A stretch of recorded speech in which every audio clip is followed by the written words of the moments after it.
अस्सलाम वालेकुम, मैं जमील फारूकी हूं। आप मेरा ऑफिशियल यूट्यूब चैनल देख रहे हैं। तमाम तारीफें ज़ात पाक के लिए जो हमारी शहरग से भी करीब है और हमारी हर आने जाने वाली सांस के बीच में होने वाली मामूली सी जुम्बिश को भी बखूबी जानता है। और तमाम दुरूद पाक नबी आखिरुज़्ज़मान हज़रत मोहम्मद मुस्तफ़ा अहमद मुज्तबा सल्लल्लाहु अलैहि वसल्लम की ज़ात पाक के ऊपर जो वजह तख्लीक कायनात है, जिनकी वजह से हम हैं, जिनकी वजह से यह कुल कायनात है।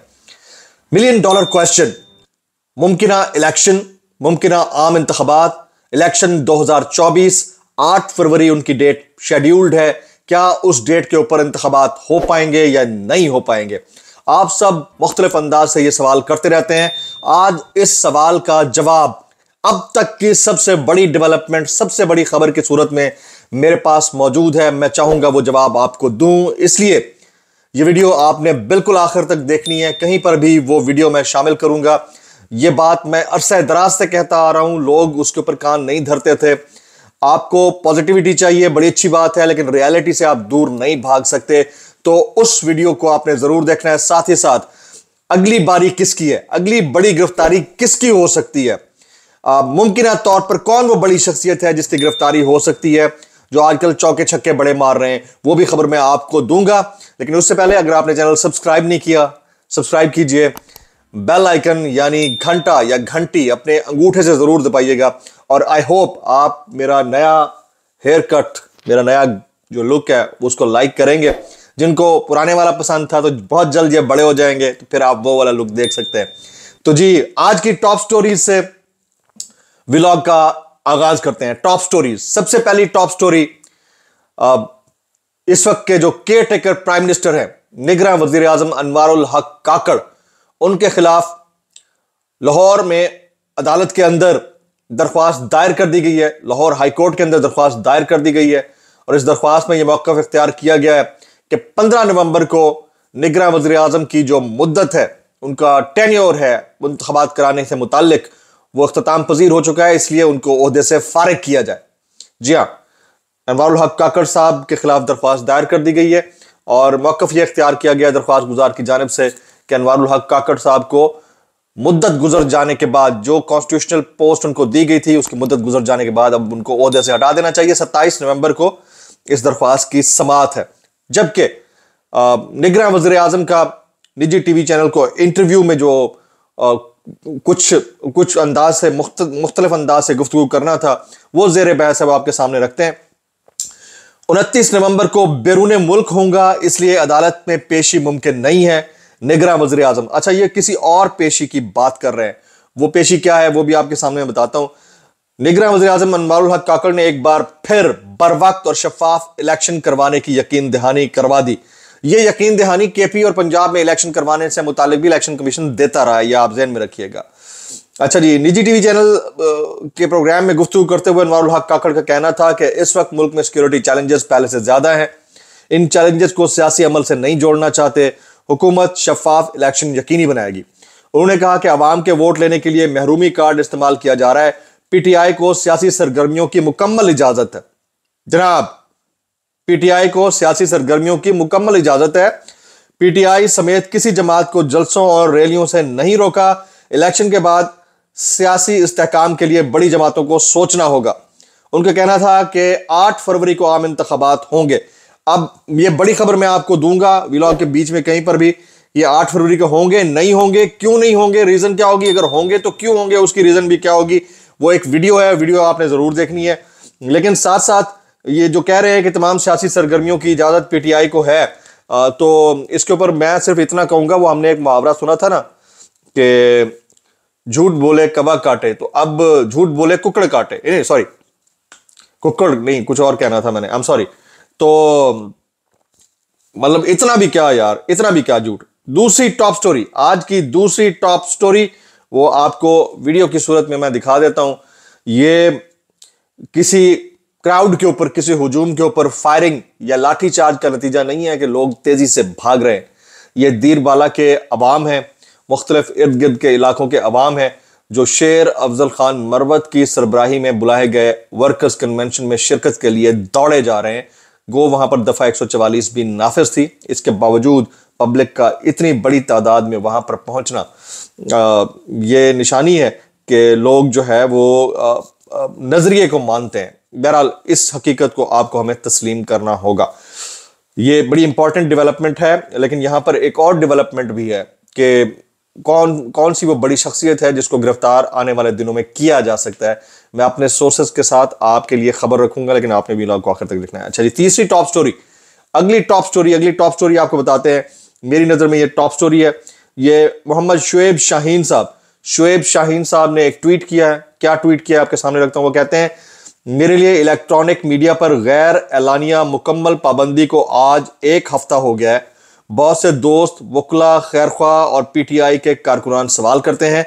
उनकी वजाहत के लिए अर्ज है कि टीवी के तकरीबन तमाम एंकर्स और प्रोड्यूसर्स ने वजाहत की है कि ऊपर से पाबंदी का हुक्म मिला है, यानी असल मुक्तदर।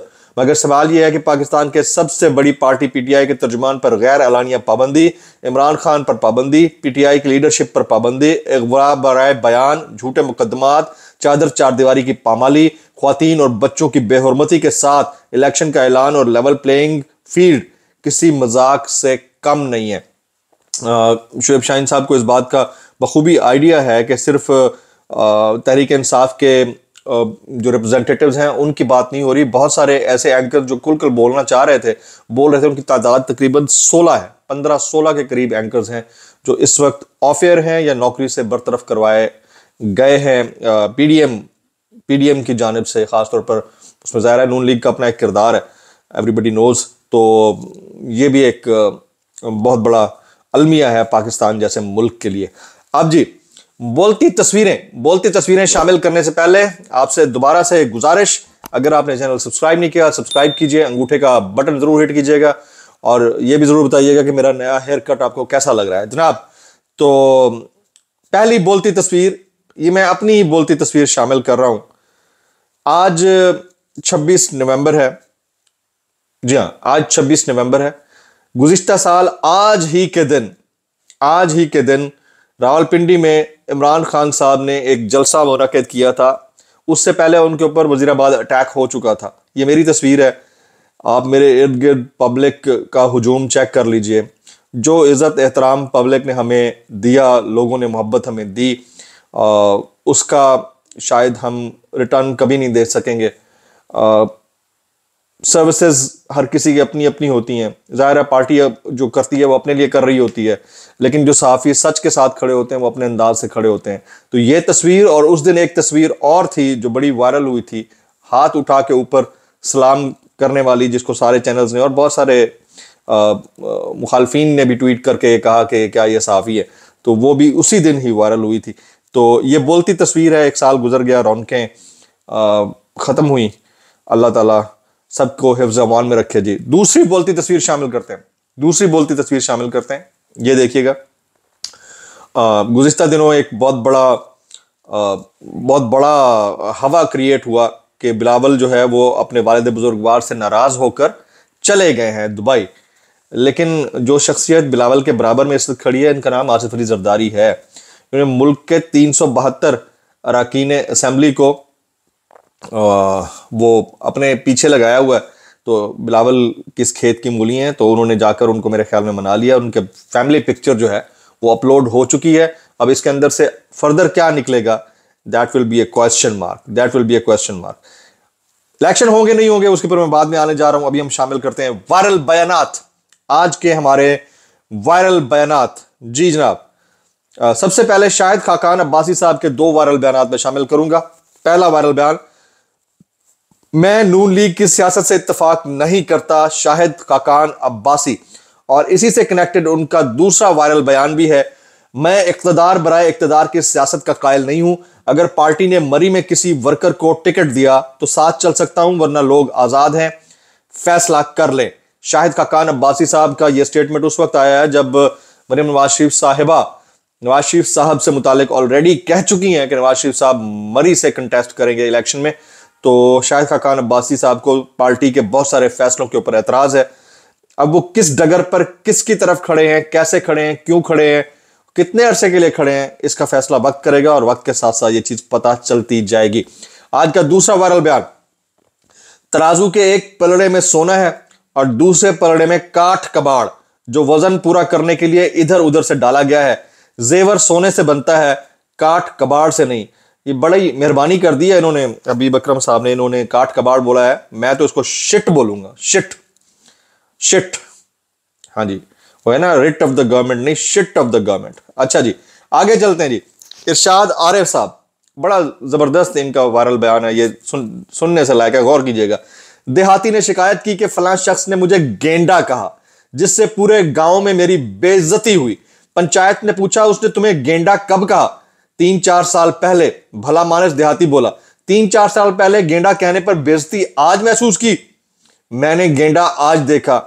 ये इरशाद आरिफ साहब ने तस्वीर शेयर की हुई थी खबर मानिका की, और उसके साथ उन्होंने गेंडा का लफ्ज इस्तेमाल किया और ये पूरी तमसील और पूरा लतीफा उनके लिए बयान किया। अच्छा वो क्या नाम था उसका बंदी का जिसकी किताब अभी आई है, वेयर द ओपियम ग्रोस, हाँ पनेजई। और पनेजई के बात के ऊपर कुछ लोग पूछ रहे थे कि यार ऐसा ना हो कि ये 342 के 342 अरकान बाहर निकल आए, प्रोटेस्ट करने लग जाए और अपने बच्चों के डीएनए कराने लग जाएंगे कि थे भी काम नहीं पा गए। यार क्या बात है यार, क्या बात है यार, क्या बात है। आगे चलते हैं जी, अगला वायरल बयान। मुल्क तरक्की करेगा अगर चौकीदार एमएनएज और एमपीएज नवाज शरीफ के हों, जनाब शाही खानदान के हों, सब सीधा सीधा कहना, ठीक है। और चौकीदार लफ्ज की वजाहत ये खुद करेंगे, मैं तो नहीं करने जा रहा जनाब। आगे चलते हैं जी, अगला वायरल बयान। हम्माद अजहर साहब, पूरे पंजाब में जलसों के शेड्यूल का अनकरीब ऐलान किया जाएगा, कारकुनान तैयारियों का आगाज करे। हम्माद अजहर साहब ने इसका ट्वीट किया हुआ है, अच्छी बात है, लेकिन कौन करेगा? आपकी लीडरशिप कहां है? आप सबसे बेहतर तो इस वक्त काम मेरे ख्याल में वो क्या नाम है उनका, शेर अब्दुल खान मरवत साहब कर रहे हैं कि एटलीस्ट वो क्राउड के बीच में मौजूद होते हैं। बहरहाल आपके अपने रिजर्वेशन हैं, आपको अपनी आप अपने अंदाज से काम करते हैं, लेकिन मेरा मानना यह है कि पब्लिक के बीच में रहा जाता है। आगे जी, आबिद शेर अली साहब, कई साल बाद मुल्क में मायूसी की शरह कम रिकॉर्ड हुई। मियां नवाज शरीफ की वापसी ने लोगों को उम्मीद का रास्ता दिखाया है। स्टॉक मार्केट 59,000 पर ट्रेड कर रही है। नवाज लीग इलेक्शन जीतकर एक बार फिर खुशहाली लाएगी इंशाअल्लाह। ये कौन सी स्टॉक मार्केट है जी और ये कौन सी शरह है जी, इसका फैसला अवाम ने करना है, और ये खुद से बैठकर जो तय किया जाता है वो मेरी तो समझ से बाहर है। अगला वायरल बयान जी बड़ा इंपॉर्टेंट है, नवाज शरीफ साहब का अगला वायरल बयान। आप उछलेंगे, आप मेरे इसके ऊपर कमेंट के ऊपर उछलेंगे, मेरी जगह ऐसा बंदा लाया गया जिसे गाली के सिवा कुछ नहीं आता। क्या नवाज शरीफ साहब शहबाज शरीफ साहब की तरफ इशारा कर रहे हैं? यानी नून लीग में नवाज शरीफ साहब मोस्ट फेवरेट और मोस्ट पॉपुलर और मोस्ट एक्सेप्टेबल थे, वो गए तो उनके बाद तो शहबाज शरीफ साहब को लाया गया था। कहीं मैं कुछ गलत तो नहीं कह रहा? ये जरा करेक्ट कीजिएगा। अगला वायरल बयान, एजाज सैयद साहब, इस्टेब्लिशमेंट के करीब समझे जाने वाले एक जिम्मेदार सिविल सरकारी अफसर ने बताया है कि इंतखाबात में अगर बल्ले का निशान हुआ तो टिकट लेने वाला कोई नहीं होगा, और अगर किसी ने टिकट ले लिया तो वो मैदान में नहीं होगा। ये बात मैं एक अरसे से कहता आ रहा हूं, ये वो इंफॉर्मेशन की बुनियाद पर कह रहे होंगे, मैं मुशाहिदे या ऑब्जर्वेशन की बुनियाद पर कह रहा था, और जो मेरे रेगुलर सुनने वाले हैं, देखने वाले हैं, वो इस चीज को रियलाइज करते हैं कि मैं कितने अरसे से कह रहा हूं। अगला वायरल बयान जनाब, ख्वाजा आसिफ साहब, नवाज शरीफ 8 फरवरी को चौथी बार वजीर आजम बनेंगे। सर आप नोटिफाई करवा दें जनाब, आपको कहने की जरूरत ही नहीं है, हम पहले ही वो दाल के नीचे जबर जेर हो या जबर हो, वो उसके वजीर आजम है, ठीक है, दिलों के वजीर आजम है जनाब। आगे जी, आमिर खाकवानी साहब, बाकी आप खुद लगा लीजिएगा जेर या जबर। आमिर खाकवानी साहब, अगला वायरल बयान, कल हैरत हुई थी कि इमरान खान के खिलाफ इद्दत के दौरान वाला केस क्यों मुद्दई ने वापस ले लिया। आज क्लियर हो गया कि अब यह काम खबर मानिका से कराया जाना है। इस बेशर्म शख्स ने इंटरव्यू देकर जो कालक अपने चेहरे पर लगवाई वो शायद कम लग रही थी कि अब अदालत में केस भी करेगा। वही घिसे पिटे हरबे, वही घिसे पिटे हरबे आमिर खाकवानी। अच्छा, अगला बड़ा इंटरेस्टिंग वायरल बयान है जनाब, डॉक्टर फिरदौस आशिक आवान, तहरीक इंसाफ का नौजवानों से रिश्ता खत्म हो चुका है। अरे रिश्ते से याद आया, ये जो इनकी उम्र है, इस उम्र के लिहाज से ये ऐसी बात क्यों कर रही है जैसे वो रिश्ते कराने वाली मासियां नहीं होती। तुम की पता रिश्ता की हुंदा पब्लिक दा ते लीडर दे दरमियान यार।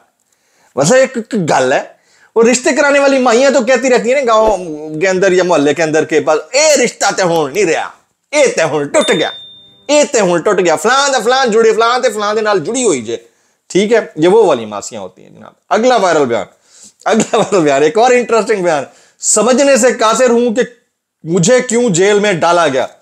समझने से कासिर हूं कि मुझे क्यों जेल में डाला गया नवाज शरीफ। यार मुझे समझ में नहीं आती, कभी कहते हैं मुझे निकाला गया, कभी कहते हैं डाला गया, फिर निकाला गया, फिर डाला गया। यार कोई टेस्ट टूस्ट कराओ यार, मेरी तो समझ तो बाहर है, क्यों मतलब बार बार ऐसे कहते रहते हैं मियां साहब। चले जी, अब उस बड़ी खबर की तरफ आने से पहले, बड़ी गिरफ्तारी किसकी हो सकती है? मेरे पास इत्तलात ये हैं कि इस वक्त जिस पेस से शेर अफजल खान मरवत साहब जलसे या वर्कर्स कन्वेंशंस कंडक्ट कर रहे हैं और उसमें पार्टिसिपेट कर रहे हैं, अब कुछ सिविल इंतजामिया में हमारे दोस्त हैं मुख्तलिफ शहरों में, खासतौर पर KPK में, तो अगला नंबर शेर अफजल खान मरवत का है और किसी भी वक्त उनको ये दीरबाला कन्वेंशन और फर्दर जो कन्वेंशन हो रहे हैं उनके अंदर दफा 144 की खिलाफ वर्जी करने के ऊपर गिरफ्तार किया जा सकता है। शेर अफजल खान मरवत साहब को गिरफ्तार किया जा सकता है, ये आने वाले चंद दिनों में हो सकता है। ये वहां पर मौजूद जो हमारे बड़े करीबी दोस्त हैं पुलिस के अंदर, उनमें से किसी ने बताया कि ये हो सकता है। अच्छा, इलेक्शन होंगे नहीं होंगे, मैं आपको कितने अरसे से कह रहा था इलेक्शनों को भूल जाएं, इलेक्शनों के बगैर होगा जो कुछ होगा, या अगर इलेक्शन हुआ तो उस सूरत में होगा जब दूसरी तरफ से पार्टी बिल्कुल डिसमेंटल हो चुकी होगी। हफीजुल्लाह नियाजी साहब सीनियर जर्नलिस्ट है पाकिस्तान के, उनकी एक वीडियो है, इस वीडियो के अंदर वो क्या बता रहे हैं ये आपके रोंगटे खड़े कर देगा। इसको सुनिएगा, आपको अंदाजा हो जाएगा कि मेरी बड़ी खबर आज की क्या थी। मुझे यहां पर इस व्लॉग से इजाजत दीजिएगा, दुआ में याद रखिएगा। अस्सलाम वालेकुम वरहमतुल्लाहि वबरकातुहू। कौमी हुकूमत कायम होगी, इलेक्शन नहीं हो सकेंगी और शायद नवाज शरीफ को आमादा कर लिया जाए कि वो इलेक्शन के बगैर ही एक कौमी हुकूमत बना लें और उसके बाद 4-6 महीने बाद इलेक्शन करा लें और उसमें सारी जमातों को शामिल कर लें माइनस तहरीक इंसाफ। अब मेरे और दादाई साहब के पास तो खैर हकायक हैं और उनके सामने सारा कुछ है, वो एक किरदार है चलता फिरता सारी सूरत हाल में। जो मेरा ज़ेन है, जो उसकी रसाई है या तख़य्युलाती रसाई है, वो उसमें यह है कि शायद इलेक्शन ना कराए जा सकें और शायद ये स्कीम भी वन ऑफ द 2 स्कीम्स होगी कि आया सियासी जमातों की कौमी हुकूमत बना के और उसकी अप्रूवल ले ली जाए सुप्रीम कोर्ट से, या इलेक्शन वगैरह जो है वो किस्सा पारी ना समझे जाए, एक ख्वाब भी समझा जाए, खाम ख्याली समझा जाए और इलेक्शन की बजाय फरवरी माह के बाद शायद कोई एक और किस्म का सेटअप आए। लेकिन हर 2-3 सूरतों में मुझे इलेक्शन का होना जो है वो नहीं लगता।